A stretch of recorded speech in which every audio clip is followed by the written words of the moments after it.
يوم يجمع الله الرسل فيقول ماذا أجبتم قالوا لا علم لنا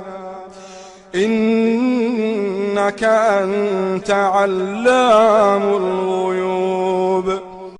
غرض یود که چې الله تعالی به رسولان رو جمع کی نو ورته ویایي به تاسو ته څه ځواب درکړل شوی و غیب ویایي مشته هیڅ علم نشته بېشکه هم ته په غیب ش عالم. إذ قال الله يا عيسى ابن مريم اذكر نعمتي عليك وعلى والدتك إذ أيدتك بروح القدس تكلم الناس في المهد وكهلا وإذ علمتك الكتاب والحكمة والتوراة والإنجيل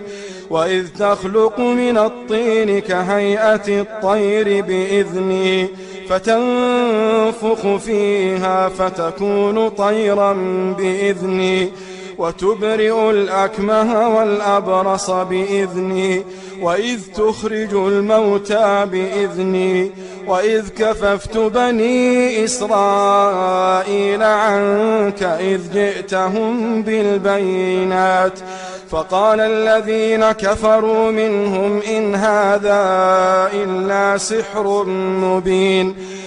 کله چې الله تعالی وویل ای عیسی د مریم زویا زمو هغه نعمتونه یاد کړه چې په تو او د تو په مور باندې شوي دي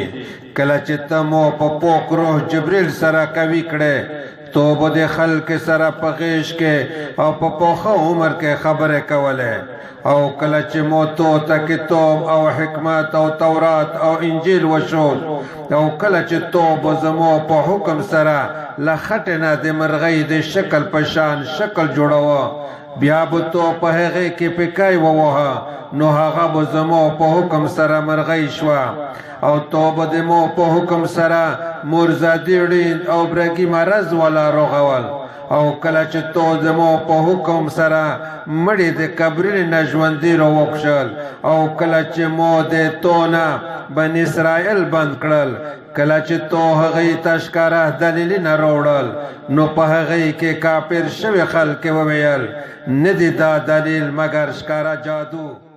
وإذ أوحيت إلى الحواريين أن آمنوا بي وبرسولي قالوا آمنا واشهد بأننا مسلمون. او کله چې میش حواریان ته الهام اشاره وکړه چې په ما او د ما په رسول ایمان راوړی هغوی وویل میش ایمان راوړی دی او ته په دې ګواه شه چې یقینا میش مسلمانان یو.